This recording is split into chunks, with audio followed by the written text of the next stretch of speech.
Hey folks, welcome back to the channel. It's Liquid here, and if you've been paying attention to the markets lately, you'll probably be confused as anyone else because it seems like in the last year we've just been in this range of up and down and a lot of volatility. And right now it's maybe a little risky to buy those high growth stocks. And the S&P 500 is heavily weighed with technology stocks. So if we want to diversify away from the broad index, where is a relatively safe and reliable set of companies that will produce the most stable returns throughout this uncertain time in the markets? Well, we know that some companies pay out dividends, which is part of the profit that goes back to the shareholders in cash. So you can't have growing dividends if you don't have growing cash flow. And there's actually a list of companies that have been growing their dividends for at least 50 consecutive years. So that means every year their dividend increases and they haven't stopped increasing dividends in half a century. So these stocks are called Dividend Kings, and they have survived all kinds of economic environments through periods of inflation, commodity booms and busts, rising interest rates, recessions, market crashes, technology advancements, and pretty much any environment imaginable over the last 50 years. And each year there is a new list of Dividend Kings. For this year in 2023, we have 46 different stocks that hold the crown of Dividend King because these companies have increased their dividends by at least 50 years in a row. One way to order these is, of course, by dividend yield, which I have done here. At the top here, we have Altria with a dividend yield over 8%. So if you buy the stock today, you're getting a higher return just from the dividends than a government bond or GIC or any safe fixed income asset that you can buy. But I would be careful of high dividend yields because the more money the company is paying back to shareholders, the less new investments they can make into their own companies to grow the bottom line for the future. I think the sweet spot for me is somewhere between 2 and 5% if I were investing in these companies. So Canadian Utilities giving a 5% yield, a very safe company in the utility sector, and probably not going to change much anytime soon. And then we have Black & Decker basically making tools, AbbVie in biotech and pharmaceuticals, Kimberly-Clark making paper products like paper towels, and then we have, of course, like Coke and Pepsi, two very well-known consumer staples. You can see their dividends are not high, about 3% each, but they've been growing their dividends for such a long time, and people around the world are not going to stop consuming their products. So if you want to take a closer look at this list, there's a link in the description below where you can download it from,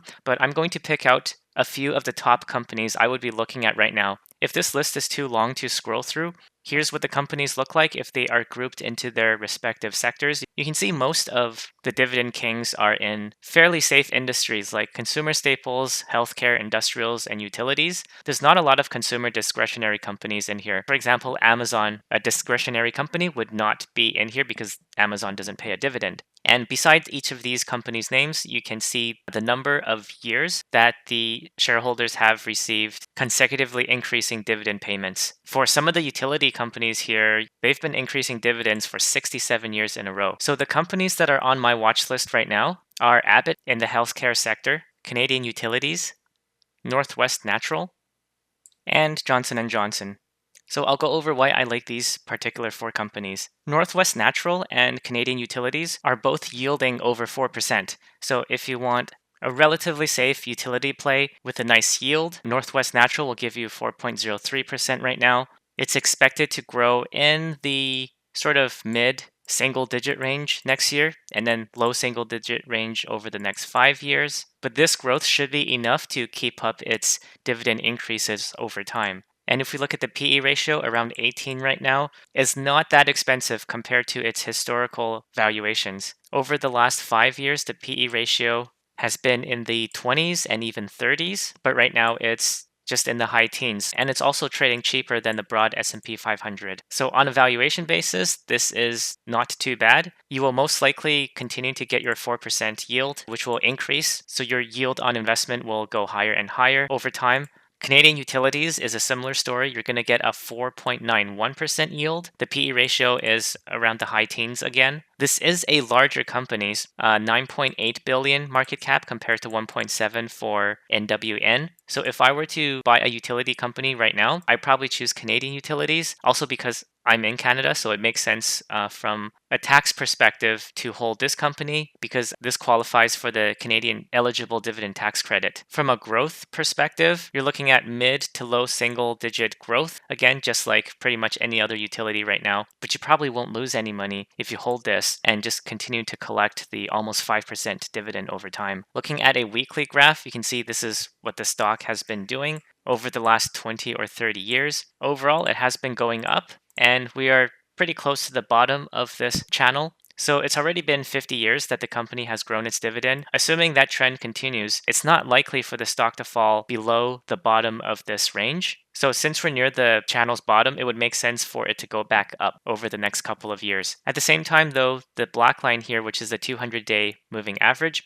is curling down. And you can see before when the black line formed a peak, it's usually not good for the stock afterwards. So we had a peak here, stock fell, peak here, stock fell, peak here, stock fell. It looks like a peak right now, and it looks like the black line is falling down. So I would probably wait a little bit. And once it starts to curl up and goes flat, that would probably be a signal for me to enter this stock, which will probably be around the bottom of this channel. So this is definitely a stock that I am looking at. And it looks like over the last 10 years or so, the stock has been in this trading pattern going up and down. So I do expect this stock to go a little bit lower before going back up. But if you don't mind the current situation, you can maybe buy a little bit of the stock right now and then wait for the stock to drop and then maybe average down. And then Johnson & Johnson, why do I like this company? Well, it's in healthcare, which I think is a beneficiary of the aging population, and it's had 59 years of consecutive dividend increases. And this stock has been going up for the last 10 years. But recently, it's broken out of the bottom of this channel. When it did that in the past, it did not last very long before shooting back up into the channel again. So I'm kind of expecting the same thing to happen again, which is why I'm pointing out right now Johnson & Johnson may be a good value. Because assuming they're going to continue raising dividends, they will have to continue growing their earnings. And this is one of the most stable earning growers in the market, one of the larger cap ones for sure. Because if we take a look at the growth estimates, the current year, 3.5. Next year is 3.6. Next 5 years is expected to be around 4. And then the actual growth over the last 5 years was 5.5. So very stable, sort of mid-single digit growth over the last 5 years. That's expected to continue, but a little bit lower over the next 5 years. Plus, you are getting a dividend of about 3% right now. Normally, the yield is actually lower for this stock, but right now, because the stock price has fallen from 185 down to 152 over the last year, I think this is a pretty good opportunity to start adding a little bit of position to Johnson & Johnson.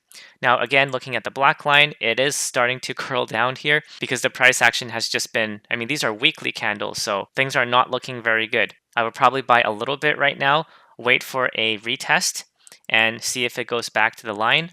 If it does and gets rejected, I would wait longer and not average in because most likely it's going to go lower. But if it goes back into this channel again, then most likely it's going to head back up here to around the 200 range. So if I'm looking to take a little bit of position in this company, I would buy a little bit now, maybe like a 10 to 20% of the total position I want to have, and then wait to see how this price action interacts with the bottom of this channel, because sooner or later it will bounce back and touch this line again. I just don't know if it's going to go right through or bounce off of it. Most likely it's going to go through because that's what happened previously. And then finally we have Abbott Laboratories. This one probably has the most growth potential. If you look at the PE, it's a little bit high right now compared to the other companies at 25, and the dividend yield is at 2.09. So this is the lowest yield out of all the companies that I like today. But when we take a look at their analysis, it is expected to grow quite quickly. Next year at 10% and then at 8% a year over the next 5 years. So this is why it can command a slightly higher multiple compared to the other companies. I would say if you want something that has nice dividend growth as well as potential capital gains, then this is one of the best companies to buy. Because if we look at the stock price from 1985, it was $1.75 to now it's $97. So not only did you get dividend increases every year, but you also get that incredible like 50x growth just in your stock price over the last several decades. Of course, that kind of performance may not continue into the future, but because this company has increased their dividends for at least 50 years in a row and they have a projected 8% growth rate, chances are you're going to continue seeing dividend increases, and over time, you'll most likely see the stock price go higher as well. In terms of when I would get into this company, I will look at how it reacts to this line right here, which was the previous support. And this is looking at the weekly chart again. But if I change this to the daily chart, the previous low was down here at about 93.50. If there's some kind of bounce, then that would be like a double bottom. I would start buying the stock. If, however, it goes through and it continues going lower, then I would wait and continue to just have this on my watch list and see how it progresses. The black line here also very important, just like in any other stock. So it's going down, which is not a good sign. You can see anytime the black line points down, obviously the last year, the stock has gone down. Over here in 2015, 2016, black line going down, the stock had a very hard time around those 2 years. And I don't know how far this goes back, but over here in 2009, black line sloping down, and the stock price again had trouble as it continued to fall below the black line until eventually reaching a slightly higher low from this point to this point, and eventually came out of that downwards trend and started to go back up again. So the black line is very useful to just see what the trend is doing. And judging by that slope, I would wait for now. But this is a company that I plan to add to my portfolio at some point in the future. So anyway, those are just some companies that I think are worth looking at right now. Who knows what the rest of the year has in store, but at least with these Dividend Kings, you'll know that A, you'll be able to get some nice yield from them as you wait for better opportunities. And B, these are great retirement companies because you can just hold them forever. And chances are their dividend increases every year will be more than inflation over a long period of time. So if you're looking for new stocks to buy, hopefully that gave you some food for thought. Thanks a lot for watching as usual. Good luck with all your investments, and I'll talk to you in the next one.